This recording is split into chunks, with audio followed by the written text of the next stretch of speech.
Welcome to Grizz's workshop. This middle-aged man-child is Grizz. Not an expert or an exemplar of safety. Another Christmas project, and another inspired by one of Matthew Peech's video. When I saw his video, I added tree collar to my Christmas list. I never knew trees dressed that formally. Next year it'll be a tie and jacket. In his video, he uses fence pickets. In the UK we have different fencing, and these pickets aren't quite that common, and definitely more expensive if I could get hold of them. I started with the tree collar, which is a straight square one which you see in these videos, and this is for a real Christmas tree. I made this for my niece and nephew's tree. It's made from old planks that were from shelving I took down years ago, and I've kept in the shop. I made it quite wide, as they tend to have a big tree. I used pocket holes to attach two planks together, and then added some trim around the outside. I painted it and cut out some personalised stickers to jazz it up a bit. I left it for the kids to apply, hoping they would get the blame for any wonky placement.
I didn't get any pictures of it in place. I have seen it, and it can't be seen as it's dwarfed by the massive tree.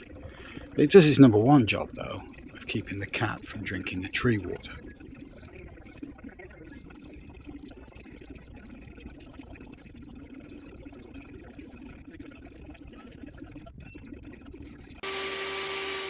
Next, I made myself a trapezoid tree collar. Keep the price down, I got some 9mm or 3/8 plywood. I ripped them to width and then trimmed the sides to length.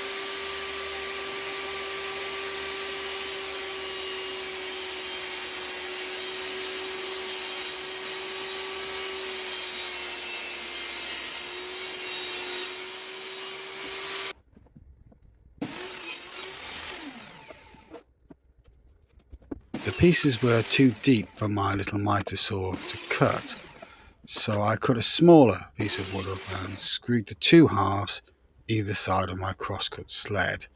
This enabled me to hold the wood at the right angle and cut it. Once cut, the angle looks okay, but having reduced the length of the trapezoid to fit my artificial tree, it didn't look like the one in Matthew Peech's video. Still, I persevered with the project.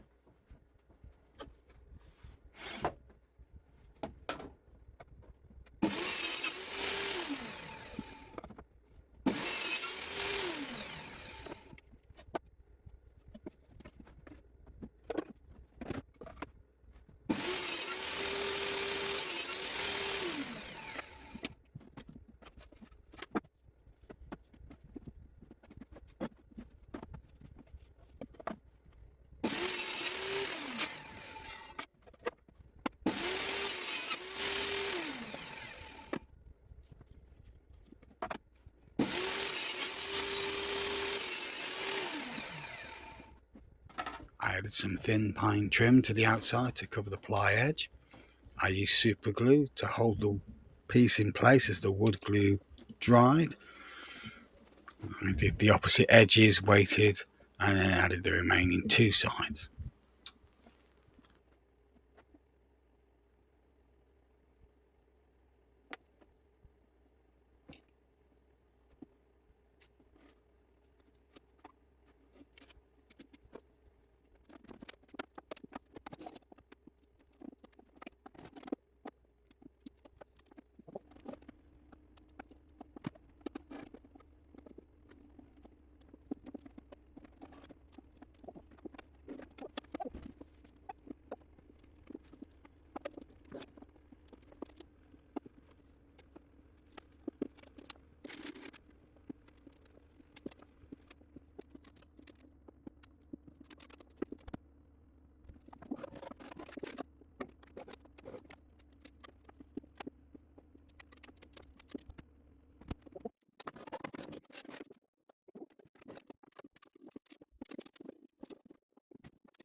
Once trimmed,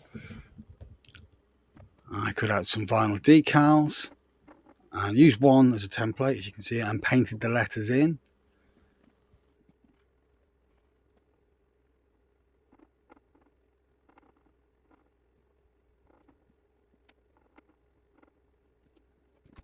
And then I tried to add hinges, but it wouldn't quite meet up as square as I'd like. Below the gap and the bottom are square. The sides that meet aren't. They're much wider. And the hinges weren't quite working. In the end, I used some L brackets, bent them to the correct angle, then screwed them 3 pieces together. I added another bit of wood at the top of the fourth side, so that when it was wedged in, it would keep the gap square.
I added the remaining decals. I went with some quotes from my favourite Christmas movies. What would you put on yours? Let me know in the comments below. See you I next slotted it time under on the Grizz's tree. It Workshop. fits perfectly and leaves lots of room for all my lovely presents. I'm quite pleased with how it turned out.